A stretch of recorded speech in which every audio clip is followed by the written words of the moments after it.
اعوذ باللہ من الشیطان الرجیم بسم اللہ الرحمن الرحیم وَقَضَىٰ رَبُّكَ أَلَّا تَعْبُدُوا إِلَّا إِيَّاهُ وَبِالْوَالِدَيْنِ إِحْسَانًا۔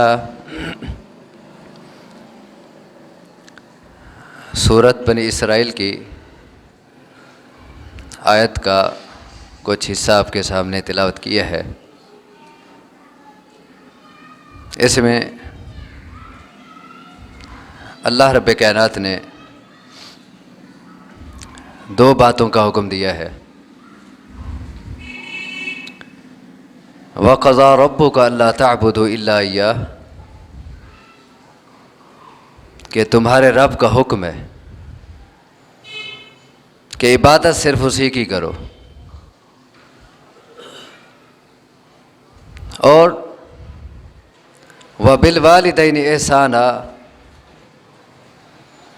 اور تمہارے رب کا یہ بھی حکم ہے کہ اپنے ماں باپ کے ساتھ اچھا سلوک کرو، ان سے حسن سلوک سے پیش آؤ، ان کی خدمت کرو۔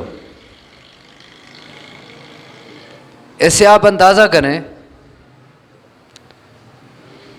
کہ اولاد پر ماں باپ کے ساتھ حسن سلوک رکھنے کی کتنا ذمہ داری ہے اور کتنا اہمیت ہے اللہ کے ہاں اس کی، کہ اللہ تبارک و تعالی نے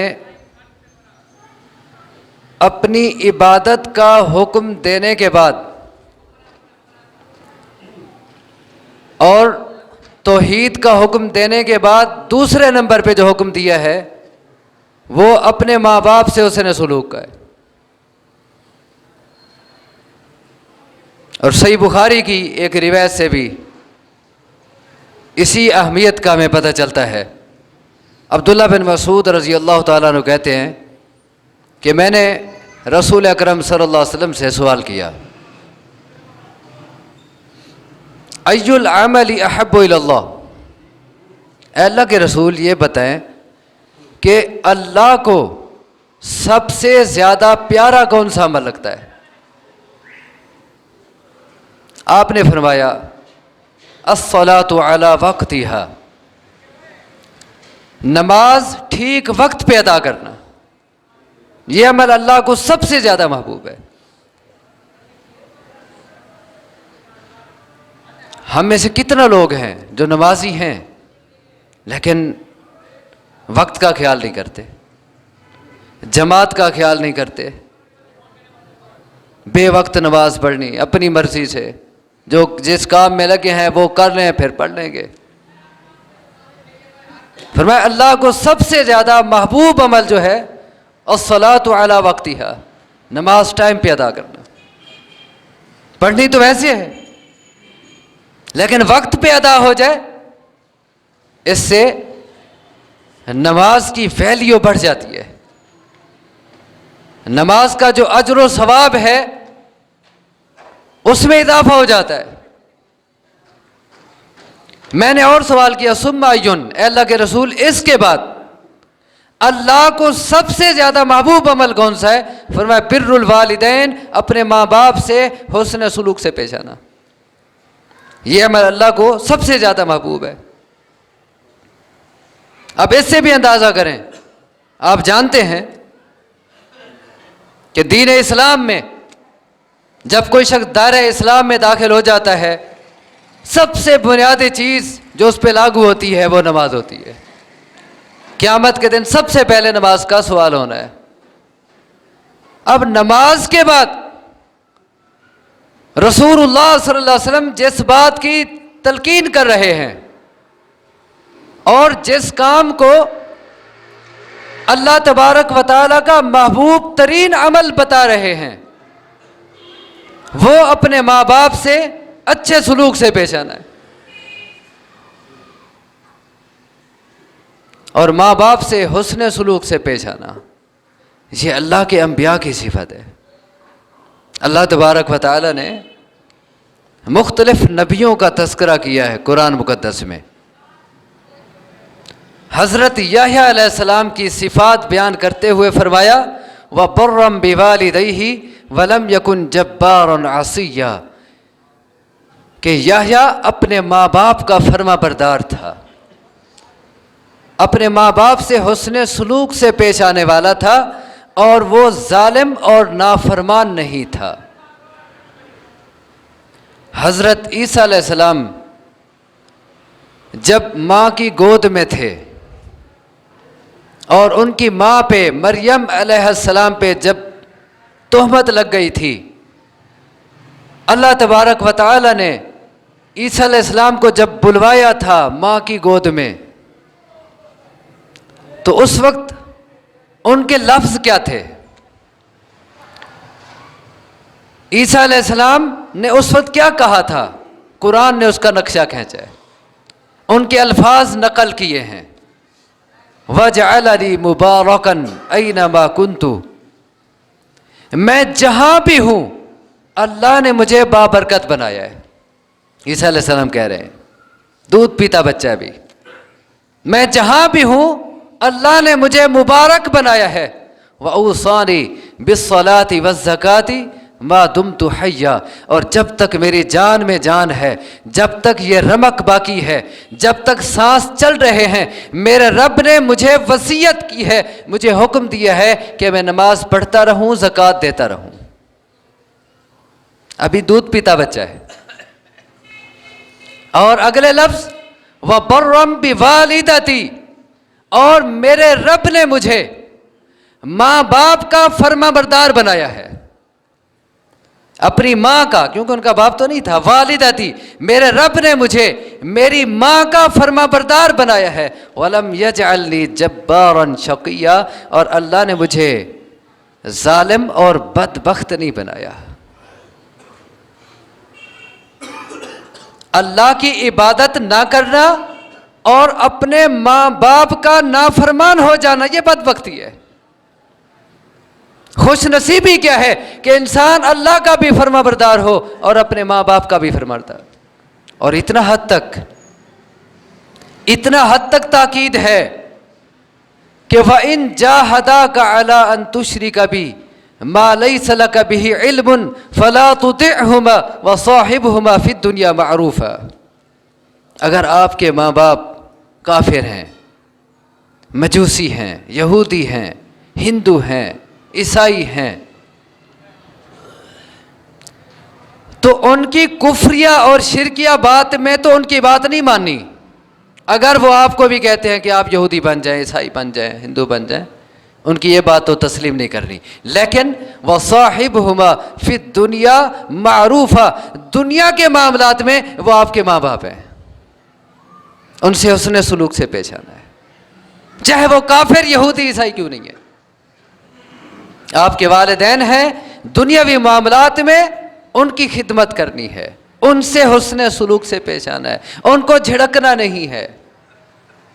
صحیح بخاری کی روایت ہے، اسماء بنت ابی بکر صدیق کی بیٹی ہے رضی اللہ عنہما، کہتی ہیں کہ میری ماں مجھے ملنے آئی، اس وقت میری ماں مسلمان نہیں تھی، کافر تھی۔ اب میں نے سوچا کہ یہ چونکہ اللہ کے پیغمبر صلی اللہ علیہ وسلم پر ایمان نہیں لائی، ٹھیک ہے میری ماں ہے لیکن کافرہ ہے، میرے پیغمبر کو نہیں مانتی، کیا میں اس سے حسن سلوک کروں، اس کی خدمت کروں، اس کو اپنے گھر میں جگہ دوں یا نہ دوں؟ کیوں نہ رسول اللہ صلی اللہ علیہ وسلم سے جا کے پوچھ لوں۔ اس سے آپ اندازہ کریں کہ صحابہ کرام کا ایمان اور اللہ کے پیغمبر سے محبت یہ کتنا اعلیٰ درجے کی تھی۔ سب سے اولین حیثیت وہ دیتے تھے اللہ اور اس کے رسول صلی اللہ علیہ وسلم۔ اگر ماں باپ کی خدمت کرنی ہے وہ بھی پوچھ کے، کہتی ہے میں رسول اللہ صلی اللہ علیہ وسلم کے پاس گئی، اے اللہ کے رسول میری ماں مجھے ملنے آئی ہے۔ اب دیکھیں، ماں اگر ملنے جائے بیٹی کو اور باہر سے آئے کہیں، کتنا بیٹی کے لیے خوشی کا مقام ہوتا ہے،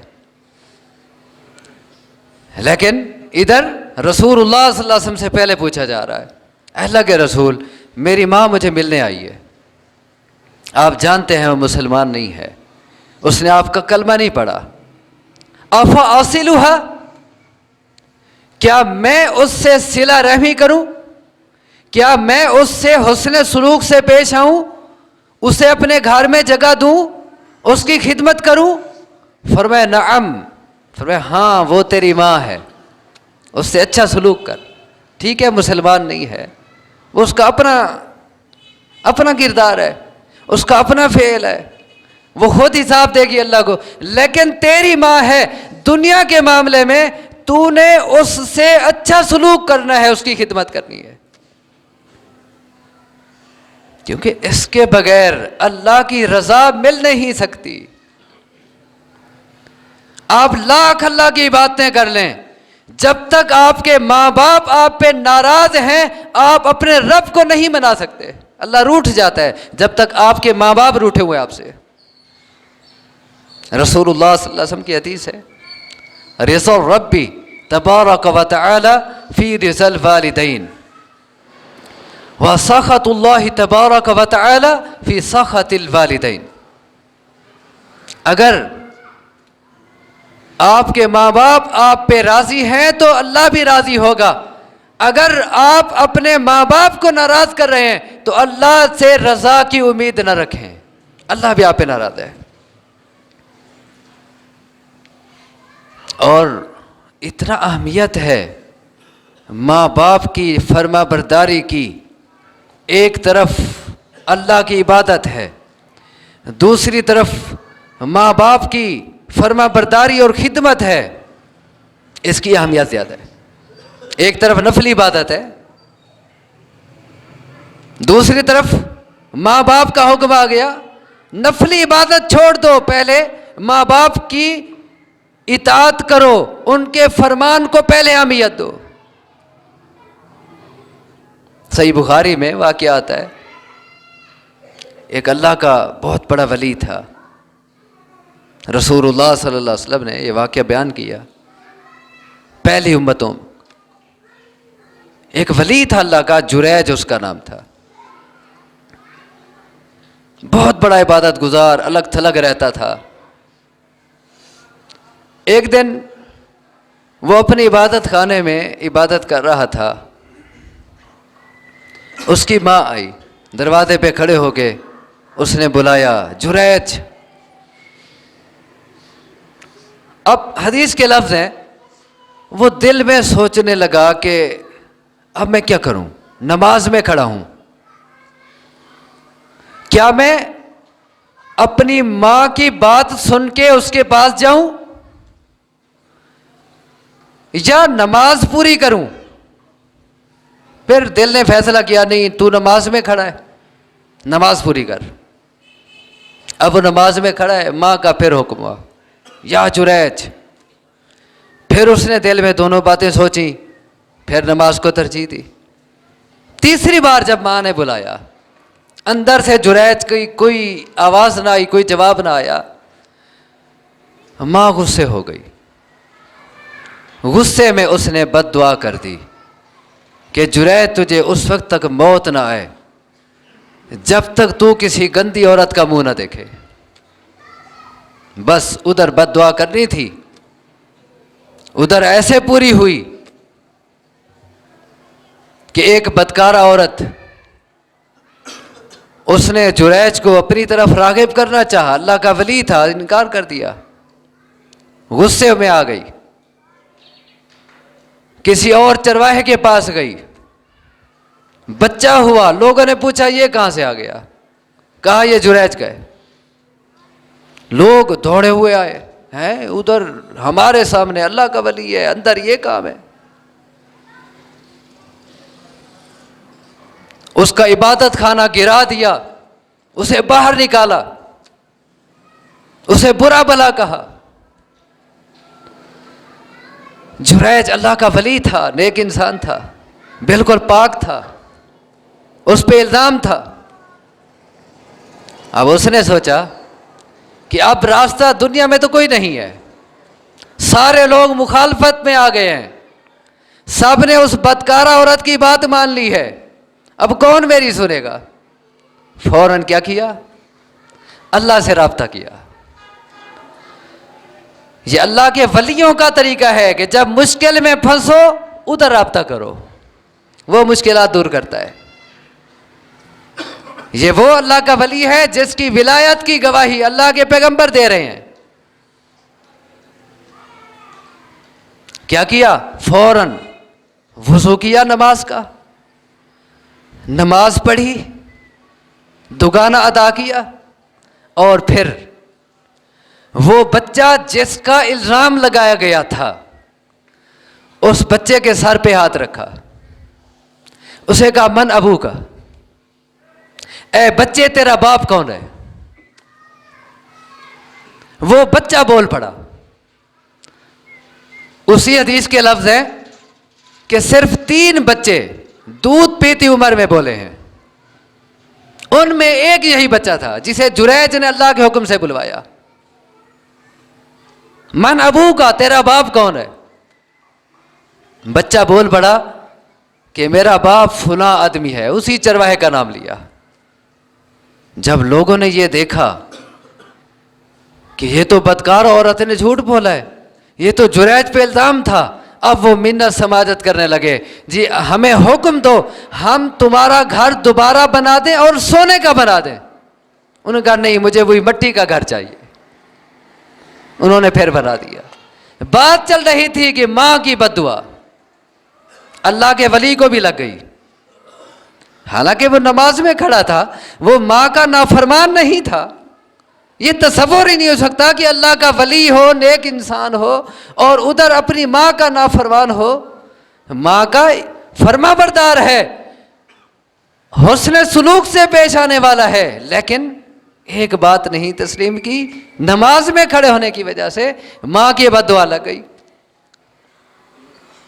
تو اس سے ہمیں پتہ یہ چلا کہ ایک طرف نفلی عبادت ہے، دوسری طرف ماں باپ کا حکم ہے، تو اہمیت ماں باپ کے حکم کو دو، نفلی عبادت بعد میں ادا کر دو، نفلی نماز میں کھڑے ہو، چھوڑ دو، نماز کو ختم کر دو، پہلے ماں باپ کی اطاعت کرو۔ اتنا زیادہ اہمیت۔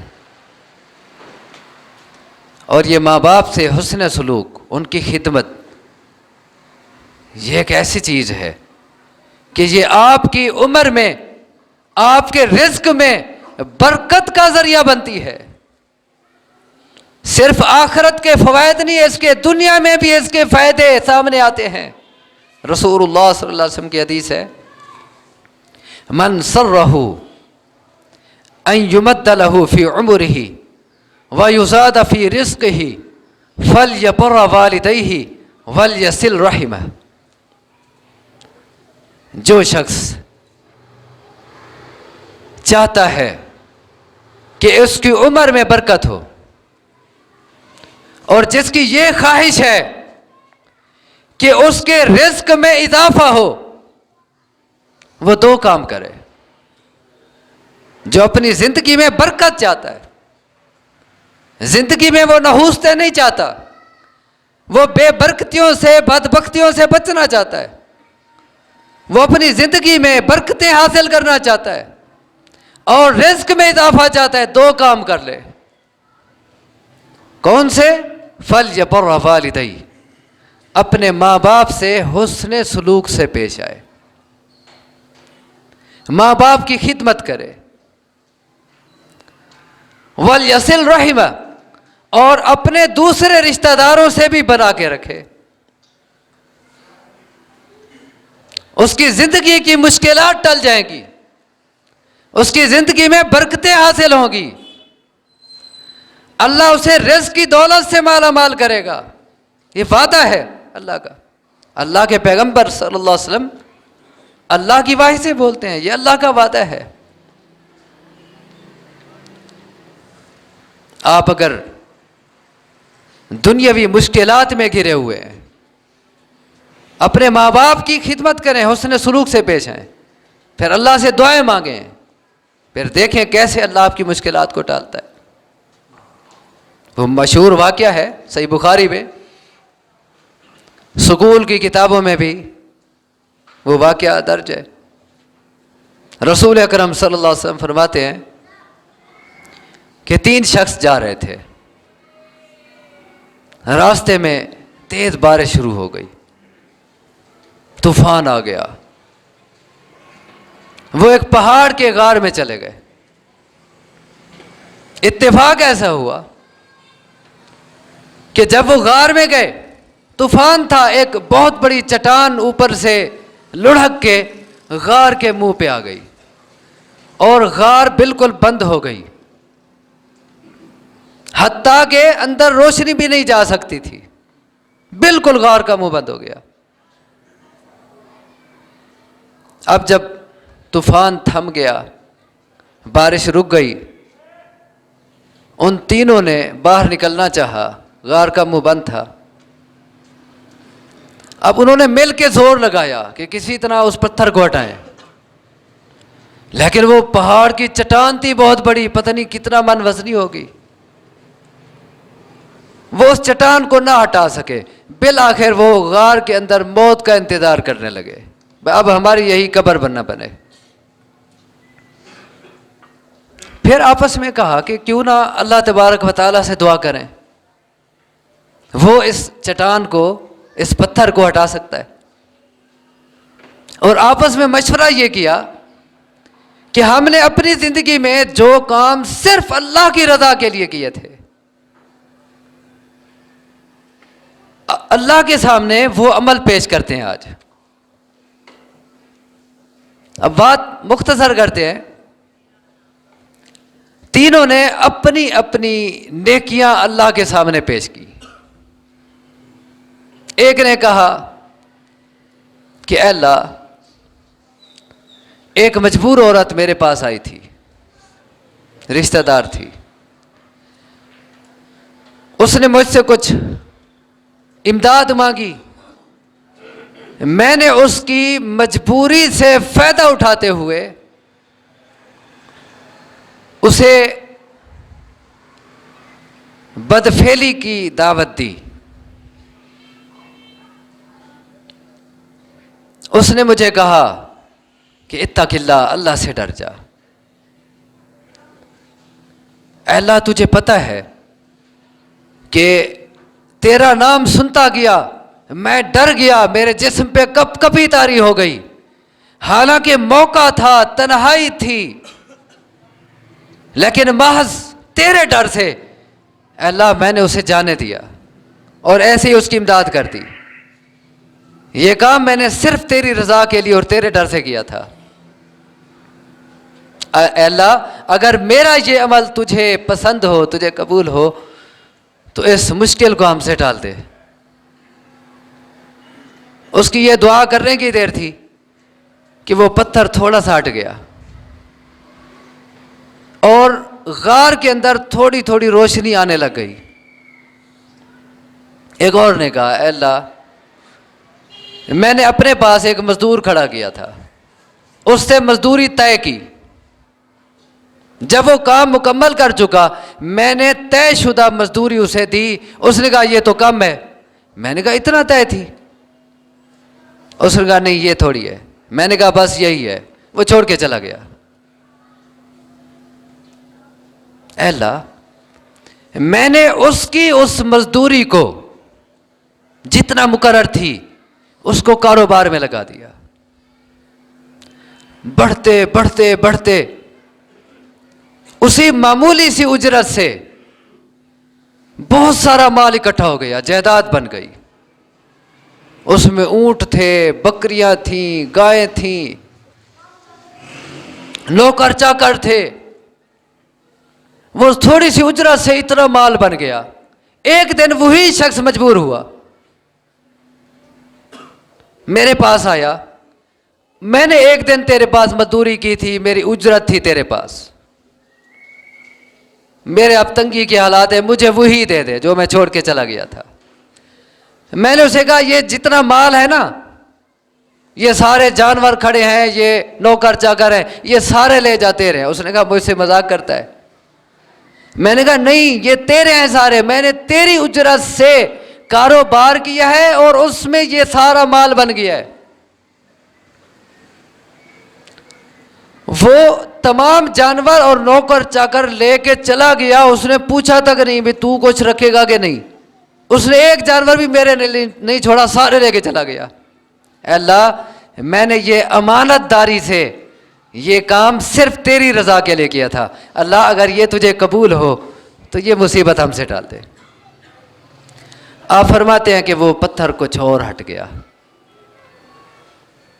دعا سے، لیکن ابھی راستہ اتنا نہیں بنا تھا کہ اس سے آدمی گزر سکے، اور نے دعا کی، اے اللہ میرے بوڑھے ماں باپ تھے،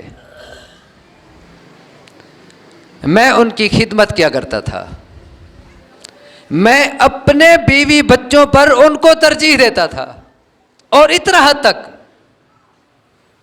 کہ میں بکریاں چرانے جاتا، جب بکریاں چرا کے واپس آتا ان کا دودھ دوتا، سب سے پہلے میں اپنے ماں باپ کو پیش کرتا تھا۔ حتیٰ کہ ایک دن ایسا ہوا کہ بکریاں چراتے چراتے میں دور نکل گیا اور مجھے واپس آنے میں دیر لگ گئی۔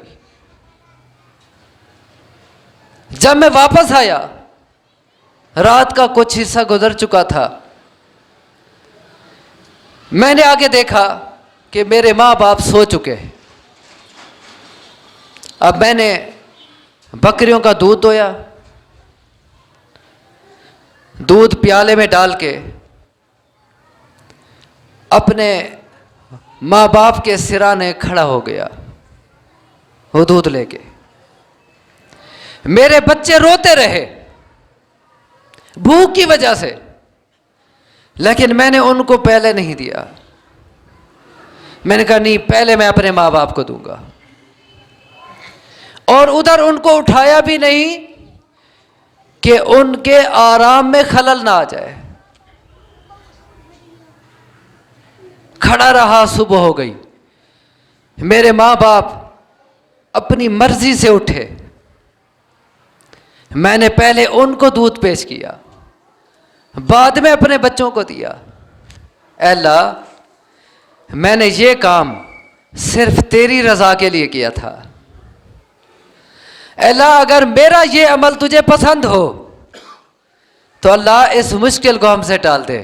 رسول اکرم صلی اللہ علیہ وسلم فرماتے ہیں کہ اس کے یہ دعا کرنے کی دیر تھی کہ وہ پتھر دور جا پڑا، غار کا منہ کھل گیا اور وہ تینوں آرام سے نکل گئے اور چلے گئے اپنے سفر پہ۔ اسے آپ اندازہ کریں کہ ماں باپ کی خدمت کرنا، ان سے حسن سلوک سے پیش آنا، یہ دنیاوی مشکلات کا حل ہے، دنیا کی مصائب ٹالنے کا ذریعہ ہے، اور صرف دنیا نہیں، اس سے جنت میں اعلیٰ مقام اللہ تبارک و تعالیٰ عطا کرتے ہیں۔ صحیح بخاری کی روایت ہے، رسول اکرم صلی اللہ علیہ وسلم فرماتے ہیں میں جنت میں گیا، میں نے وہاں ایک شخص کے قرات کی آواز سنی، میں نے دیکھا کہ ایک شخص جنت میں قرآن مجید کی قرات کر رہا ہے۔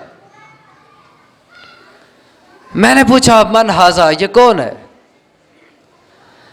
مجھے بتایا گیا حارثہ بن النعمان، یہ آپ کا صحابی ہے حارثہ بن نعمان، جنت میں قرآن مجید کی تلاوت کر رہا ہے، اتنا اعلیٰ مقام اللہ نے اسے عطا کیا۔ رسول اکرم صلی اللہ علیہ وسلم فرماتے ہیں کذالکم البر، کذالکم البر، ماں باپ سے اچھا سلوک کرنے کا یہی نتیجہ ہوتا ہے۔ ایک روایت میں آتا ہے وَكَانَ أَبَرَّ النَّاسِ بِأُمِّهِ، وہ تمام لوگوں سے بڑھ کے اپنی ماں کا فرما بردار تھا اور اس نے سلوک کرنے والا تھا۔ اللہ تبارک و تعالیٰ نے اسے یہ کتنا بڑا مقام جنت میں عطا کیا کہ جنت میں قرآن مجید کی تلاوت کر رہا ہے۔ اور اس کے برعکس اب ہم تھوڑا سا آپ کو دوسرا رخ بھی دکھاتے ہیں۔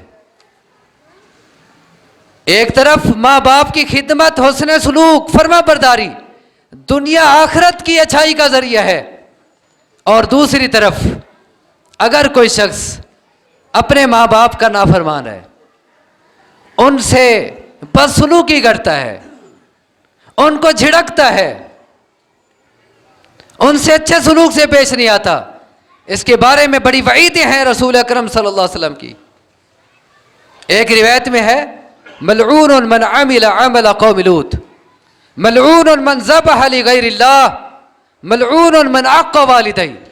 فرمایا تین شخص لعنتی ہیں، تین شخص ملعون ہیں، ان پہ پھٹکار ہے اللہ کی۔ کون سے تین؟ سب سے پہلے آپ نے بیان کیا من عمل عمل قوم لوط، وہ شخص جو قوم لوط والا عمل کرے وہ شخص لعنتی ہے۔ تین بار فرمایا یہ۔ آگے فرمایا ملعون من ذبح لغیر اللہ، جس نے غیر اللہ کے لیے جانور ذبح کیا، غیر اللہ کو خوش کرنے کے لیے۔ جانور اللہ نے دیا ہے لیکن یہ غیر اللہ کے نام پہ دے رہا ہے، یہ اس لیے جانور ذبح کر رہا ہے کہ فلاں بزرگ، فلاں پیر، فلاں ولی مجھ پہ راضی ہو جائے گا، مجھ پہ خوش ہو جائے گا، یا مجھے اللہ سے کچھ لے کے دے گا۔ اس نیت سے وہ جانور اس کی قبر پہ جا کے، اس کے دربار پہ جا کے، یا یہیں سے وہ اس کے نام پہ جانور ذبح کر رہا ہے، چاہے وہ بسم اللہ پڑھ کے جانور ذبح کرے، لیکن اس کی نیت یہ ہے کہ فلاں بزرگ مجھ پہ راضی ہو جائے اور میرا کام بن جائے۔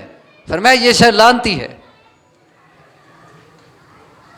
جس اللہ نے یہ نعمتیں دی ہیں صرف اسی کے نام پہ یہ نعمتیں خیرات کی جا سکتی ہیں۔ عبادت صرف ایک اللہ کا حق ہے، وَقَضَىٰ رَبُّكَ أَلَّا تَعْبُدُوا إِلَّا إِيَّاهُ۔ سب سے پہلا جملہ آج کے ہمارے خطبے کا تھا کہ تمہارے رب کا حکم ہے کہ عبادت صرف اسی کی کرو۔ کیا یہ خیرات کرنا، یہ صدقہ کرنا، یہ اللہ کی عبادت نہیں ہے؟ جیسے نماز اللہ کی عبادت ہے، جیسے آپ سب جانتے ہیں کہ سجدہ ایک اللہ کے آگے ہوتا ہے، اللہ کے سوا کسی کے آگے سجدہ کرنا یہ شرک ہے، عین اسی طرح اللہ کو چھوڑ کے کسی اور کو خوش کرنے کے لیے خیرات کرنا، صدقہ کرنا یہ شرک ہے، یہ اللہ کی لعنت کو دعوت دینے والی بات ہے۔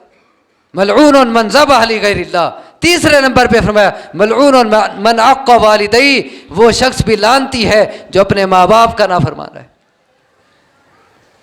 ایک اور حدیث ہے ثلاثۃ لا ينظر اللہ الیہم یوم القیامہ، تین شخص ایسے ہیں قیامت کے دن اللہ تبارک و تعالی ان پہ اتنا ناراض ہوگا کہ ان کو دیکھے گا تک نہیں، نظر رحمت اللہ ان سے ہٹا لے گا۔ وہ تین کون سے؟ العاق لوالدی، اپنے والدین کا نافرمان، مدمن الخمر، شراب کا عادی، المنان عطاءہ، کسی کو عطیہ دے کے پھر اس پر احسان جتلائے، میں نے تجھے فلاں موقع اتنا دیا تھا۔ احسان جتلانے کی دو صورتیں ہوتی ہیں، ایک تو ہے کہ آدمی اپنی زبان سے احسان جتلائے، احسان جتلانے کا ایک اور انداز بھی ہوتا ہے اپنے رویے سے احسان جتلانا۔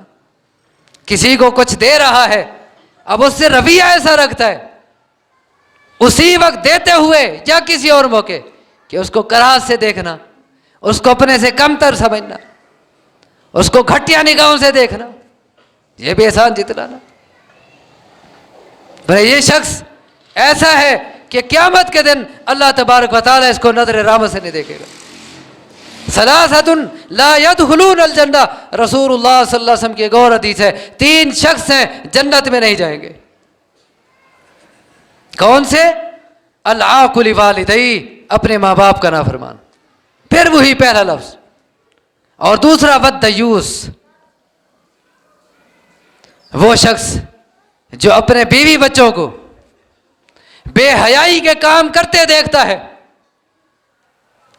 بے حیائی کے کام، چاہے ان کا تعلق سننے سے ہو، ان کا تعلق دیکھنے سے ہو، یا کسی اور انداز سے بے حیائی کے کام ہوں، اپنے بیوی بچوں کو بے حیائی کے کام کرتے دیکھتا ہے، لیکن ٹس سے مس نہیں ہوتا، اسے پرواہ تک نہیں ہوتی، یہ الٹا ان کے ساتھ شامل ہو کے بے حیائی کے کام دیکھتا ہے، یہ دیوس یہ جنت میں نہیں جائے گا۔ اور تیسرے نمبر پہ والرجلہ، وہ عورت جو مردوں کی مشابہت کرتی ہے، اپنے آپ کو مردوں جیسا بنا کے رکھتی ہے، اس کے لباس کا انداز مردوں جیسا، اس کا جوتا مردوں جیسا، اس کے بالوں کی کٹنگ مردوں جیسی، اس کی بے پردگی، مردوں کے ساتھ مشابہت اختیار کرنے والی عورت، چاہے ایک طرف وہ نمازی کیوں نہیں ہے، وہ اللہ کی باتیں کیوں نہیں کرتی، لیکن اپنے آپ کو مردوں جیسا بناتی ہے، لا يدخل الجنہ، جنت میں نہیں جائے گا۔ تو اس سے آپ اندازہ کریں کہ ماں باپ کے ساتھ بدسلوکی کرنا، ان کو جھڑکنا، ان کی نافرمانی کرنا، ان کی خدمت نہ کرنا، یہ کتنا بڑا گھناؤنا جرم ہے، اللہ کی لعنت کو دعوت دینے والی بات۔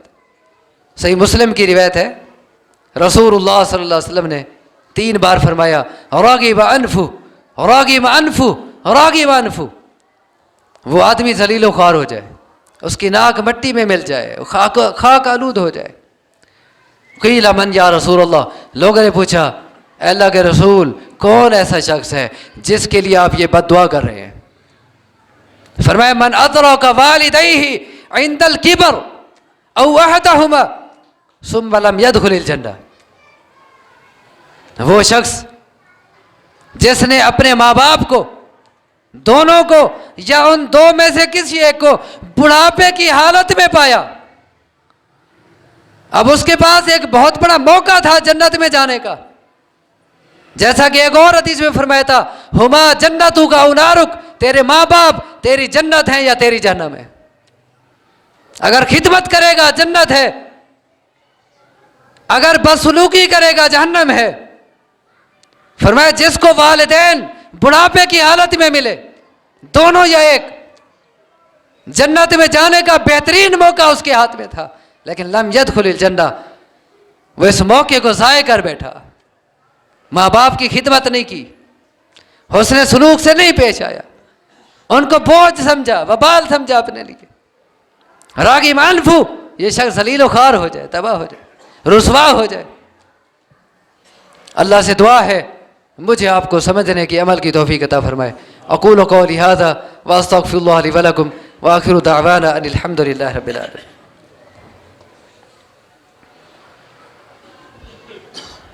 ان الحمد للہ نحمده ونستعینه ونستغفره ونعوذ باللہ من شرور انفسنا ومن سیئات اعمالنا من يهده الله فلا مضل له ومن يضلل فلا هادي له وأشهد أن لا إله إلا الله وحده لا شريك له وأشهد أن محمدا عبده ورسوله أما بعد فإن خير الحديث كتاب الله وخير الهدي هدي محمد صلى الله عليه وسلم وشر الأمور محدثاتها وكل محدثة بدعة وكل بدعة ضلالة وكل ضلالة في النار أعوذ بالله من الشيطان الرجيم بسم الله الرحمن الرحيم إن الله وملائكته يصلون على النبي يا أيها الذين آمنوا صلوا عليه وسلموا تسليما۔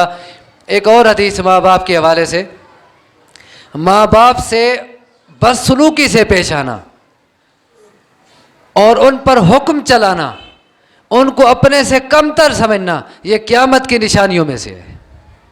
آپ جانتے ہیں کہ قیامت کی نشانیاں جو ہیں وہ اس میں انتہائی خطرناک حالات ہوں گے، ہر آنے والا دن حدیث میں آتا ہے بدتر ہوتا جائے گا، اور قیامت کے قریب ایسے لوگ آ بچیں گے کہ ان میں اللہ اللہ کہنے والا کوئی نہیں ہوگا، تب قیامت آئے گی، یعنی ہر آنے والا دن پہلے سے بدتر ہونا ہے۔ اسی لیے قیامت کی نشانیاں کیوں اچھی نہیں ہیں؟ اب قیامت کی نشانیوں میں یہ بات ہے، حدیث جبریل میں آتا ہے کہ جبرائیل علیہ السلام انسانی شکل میں رسول اللہ صلی اللہ علیہ وسلم کے پاس ہے، آگے پوچھا اے اللہ کے رسول یہ بتائیں قیامت کب آئے گی؟ آپ نے فرمایا نہ میں جانتا ہوں نہ تو جانتا ہے۔ اس نے کہا اچھا یہ بتائیں کہ قیامت کی نشانیاں کیا ہیں؟ رسول اللہ صلی اللہ علیہ وسلم نے ایک نشانی، کئی نشانیاں بتائیں، ان میں ایک نشانی یہ تھی ان تلد الامۃ ربتها، قیامت کی نشانی۔ فرمایا قیامت کی نشانیوں میں سے یہ بات ہے کہ وہی اولاد جن کو ماں باپ نے پالا، ان کی پرورش کی، ان کو کھلایا پلایا، جب وہ بڑے ہو جائیں گے تو وہی اولاد اپنے ماں باپ پہ حکم چلائے گی، ان سے ایسا سلوک کرے گی جیسے اولاد مالک ہو اور وہ ان کے نوکر ہوں۔ یہ قیامت کی نشانی ہے۔ اور آج کل دیکھ لیں، اکثریت دیکھ لیں، آج کل چھوٹے چھوٹے بچے ہوں نا، بڑے تو بڑے رہ گئے، چھوٹے چھوٹے بچے ہوں، اگر ان کو آپ جھڑکیں گے وہ آپ کو آنکھیں دکھائیں گے۔ پہلے یہ بات نہیں تھی، اب وقت نہیں ہے آپ کو ایسے واقعات بتائیں کہ صحابہ کرام بڑی بڑی اولاد کو ٹوکتے تھے، جھڑکتے تھے، لیکن وہ آگے سر جھکا کے بیٹھے رہتے تھے۔ لیکن آج کل یہ قیامت کی نشانی پوری ہو چکی ہے کہ چھوٹے چھوٹے بچے، ان کو تھوڑا سا جھڑکے آگے آنکھیں دکھاتے ہیں، آگے باتیں کرتے ہیں۔ میرے دوستو، قیامت کی نشانی پوری ہو چکی ہے، ہونی ہے، لیکن کم سے کم آپ پہ تو نہ پوری ہو۔ قیامت کے بدترین حالات آپ کے ذریعے تو نہ پورے ہوں۔ اللہ سے دعا ہے ہمیں توفیق عطا فرمائے۔ اللہم صلی علی محمد وعلی آل محمد کما صلیت علی ابراہیم وعلی آل ابراہیم انک حمید مجید۔ اللہم بارک علی محمد وعلی آل محمد کما بارکت علی ابراہیم وعلی آل ابراہیم انک حمید مجید۔ ربنا آتنا فی الدنیا حسنۃ وفی الآخرۃ حسنۃ وقنا عذاب النار۔